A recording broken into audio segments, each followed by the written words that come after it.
Hello students, now we are going to solve exercise 1.3 question number 4 class 9th in chapter real numbers. So question number 4, a very easy questions but important. In this question we have given that a number 0.9999 repeating so many times and we have to write in the form of P upon Q. और इसमें एक surprise है वो find करना है। ये जो हमें एक रिपीटिंग डेसिमल दिया है जिसे हम बार डेसिमल भी कह सकते हैं, उससे हमें पी अपॉन क्यू की फॉर्म में रिप्रेजेंट करना है और फिर उसमें जो सरप्राइज आएगा उसको फाइंड करना है। So let us solve. तो सबसे पहले हमने ए लेट कर लिया इस नंबर को, a equal 0.9999 up to unlimited time. हम इसको लिख सकते हैं ए इक्वल 0.9 बार, क्योंकि 9 यहाँ पर रिपीट हो रहा है और ये हमारी फर्स्ट इक्वेशन हुई। फिर हमने क्या किया, 10 से मल्टीप्लाई कर दी बोथ साइड। हम यहाँ पर लिख भी सकते हैं, पिछले क्वेश्चन में भी मैंने बताया था, वहाँ पर राइट कर सकते हैं कि multiplying both side by 10, again multiply both side by 10 अगर रिक्वायरमेंट है तो यहाँ पर हमने 10 से मल्टीप्लाई की दोनों साइड, यहाँ पर 10 ए हो जाएगा और यहाँ पर डिजिट 1 डिजिट आगे डेसिमल पहुँच जाएगा, तो डेसिमल आ जाएगा 9 के बाद, तो 9.9999 अप टू अनलिमिटेड टाइम्स। ये हमारी सेकेंड इक्वेशन हुई। दोनों इक्वेशन को हम कंपेयर करते हैं तो देखते हैं कि दोनों लाइक डेसिमल हैं। लाइक डेसिमल है तो हम सब्ट्रैक्ट कर देंगे equation first from equation second. Subtract करेंगे लेफ्ट हैंड साइड में से, लेफ्ट हैंड साइड सब्ट्रैक्ट होगी 10a माइनस ए, तो यहाँ बचेगा 9a। राइट साइड में से राइट साइड सब्ट्रैक्ट होगी, 9.9 बार लिख देंगे इसको और इसको 0.9 बार लिख सकते हैं, तो बार पार्ट से बार पार्ट कैंसिल हो जाएगा, 9 पे से 0 सब्ट्रैक्ट होगा तो बचेगा 9। 9 इक्वल 9 और ए इक्वल 9 अपॉन 9 जो कि होता है 1, तो ए की वैल्यू 1 आती है। और फिर हम यहाँ पर रिकॉल द वैल्यू रिकॉल कर देंगे तो क्या वैल्यू आ जाएगी कि 0.9 बार इक्वल 1, और यही हमारा सरप्राइज है क्योंकि 0.9 बार 1 से स्मॉलर है, लेकिन यहाँ पर ये दोनों इक्वल आ रहे हैं, तो यही यहाँ पर एक सरप्राइज है जो हमें मिलता है कि 1 से छोटा नंबर है, 1 से स्मॉलर है, लेकिन वो दोनों इक्वल आ रहे हैं। तो मैं यहाँ पर आपको बताऊँगा कि ये जब 999 रिपीट करते चले जाते हैं तो ये नंबर 1 के बिल्कुल नज़दीक पहुँच जाता है और इसको हम 1 ही मानते हैं। सीनियर क्लासेस में स्पेशली 11th और 12th में आप इसको 1 ही लेट करेंगे। तो ये 1 कैसे लेट करेंगे, क्योंकि आप यहाँ पर देख चुके हैं कि ये 1 के इक्वल आ जाता है। तो क्लियर स्टूडेंट्स, हमने इसे सोल्व कर दिया। अभी question number 5। Question number 5 simple सा क्वेश्चन है आपका। Find the maximum number of repeating digit in the expansion of 1/17। एक नंबर दिया है, रेशनल नंबर 1/17, जिसे हमें बताना है कि अगर ये इसको हम डेसिमल एक्सपेंशन इसका निकालेंगे तो उसमें कितने डेसिमल आएंगे और कितने डेसिमल के बाद, कितने डिजिट के बाद ये डेसिमल एक्सपेंशन रिपीट होगा, और फिर उसको चेक भी करना है डिवाइड करके। तो सबसे पहले हमने लिखा कि 1/17 हमारे पास ये जो नंबर है। अब हमने लिखा कि इसमें maximum numbers of repeating digit कितने होंगे। इसमें जो नंबर है 17 से 1 लेस होंगे, यानी 16 होंगे। 16 होंगे, कैसे होंगे ये हमने कैसे फाइंड किया, तो जब हमने इसको लॉन्ग डिवीजन किया, डिवाइड किया, ये आप कर सकते हैं, आपको थोड़ा सा टाइम लगेगा, इसमें डिवाइड करते रहेंगे जब तक आपके पास कम से कम 20 डिजिट 20 टाइम्स आपको टेबल चलाना है, और डिवाइड करेंगे तो आपके पास ये डिजिट आ जाएंगे। 16 डिजिट आने के बाद फिर रिपीट होना शुरू हो जाएंगे, फिर आएगा 0 5 8 8 2 3 5 2 9 4 1 1 7 6 4 7, फिर से अगेन 0 5 8 8 और ये रिपीट होते चले जाएंगे। तो हम कह सकते हैं कि यहाँ पर 16 डिजिट रिपीट होते हैं। Clear students, now question number 6। Look at, ये क्वेश्चन मैंने नोट नहीं किया है, आप देख सकते हैं इसमें, इस क्वेश्चन में आपको थोड़ा सा टर्मिनेटिंग डेसिमल के बारे में बताया है और आपको उसकी कुछ एग्जांपल्स राइट करने हैं। तो मैं यहाँ पर बताऊंगा आपको टर्मिनेटिंग डेसिमल्स क्या होते हैं।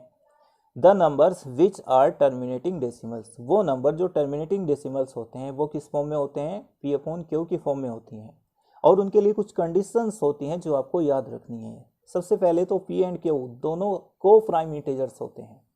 सेकंड, क्यू कभी 0 नहीं होता है, Q is never equal to 0। और third, prime factors of Q, क्योंकि जो प्राइम फैक्टर होंगे वो 2 होंगे या 5 होंगे या दोनों होंगे, उनके अलावा कोई तीसरा नंबर नहीं आएगा। यानी अगर हम क्यू के प्राइम फैक्टर करें तो उसमें सिर्फ 2 आएगा फैक्टर में, या 5 आएगा या दोनों आएंगे, या उसके अलावा और कोई तीसरा नंबर नहीं आएगा। अगर तीसरा नंबर आ जाता है तो फिर वो टर्मिनेटिंग डेसिमल ना होकर नॉन टर्मिनेटिंग हो जाता है। अब हमने कुछ एग्जाम्पल्स लिखे हैं टर्मिनेटिंग डेसिमल्स के, जो कि आप देख सकते हैं यहाँ पर एग्जांपल्स लिखे हैं 1/4, 1/8, 7/16, 15/32 एंड ऑल्स आर देयर।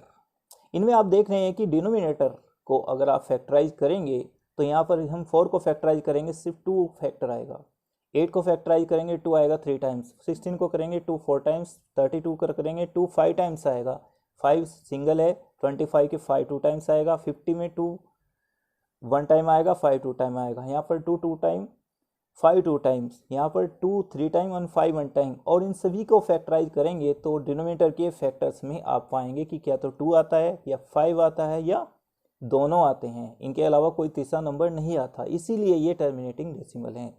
अगर कोई तीसरा नंबर आ जाएगा सपोज 3 7 11 13 तो फिर ये टर्मिनेटिंग डेसिमल नहीं होंगे, फिर होंगे नॉन टर्मिनेटिंग रिपीटिंग डेसिमल। तो हम लिख सकते हैं कि और क्यू की value 2 to the power 5 into 5 to the power n के सिमिलर है तो उस नंबर को हम टर्मिनेटिंग डेसिमल कहेंगे। Okay clear students. Now we solve the next question, question number 7। Question number 7 में कुछ नहीं करना, आपको non terminating non repeating decimals के कुछ एग्जांपल्स देने हैं। तो हमने नंबर्स लिखा 0.12340, कोई भी ऐसा नंबर लिख देंगे जो रिपीट नहीं हो रहा है और डैश लगा देंगे, डैश का मतलब नॉन टर्मिनेटिंग, और यहाँ पर आप देख रहे हैं कि कोई डिजिट रिपीट नहीं हो रहा है तो ये non terminating non repeating decimal हुआ।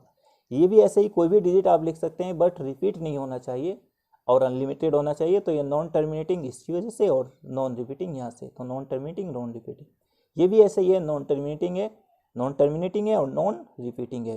पाई जो कि हम सर्कल्स में यूज करते हैं, सर्कल्स में पाई की एग्जैक्ट वैल्यू इस तरह से होती है जो कि नॉन टर्मिनेटिंग होती है और नॉन रिपीटिंग होती है, इसलिए पाई को इरेशनल कहा जाता है।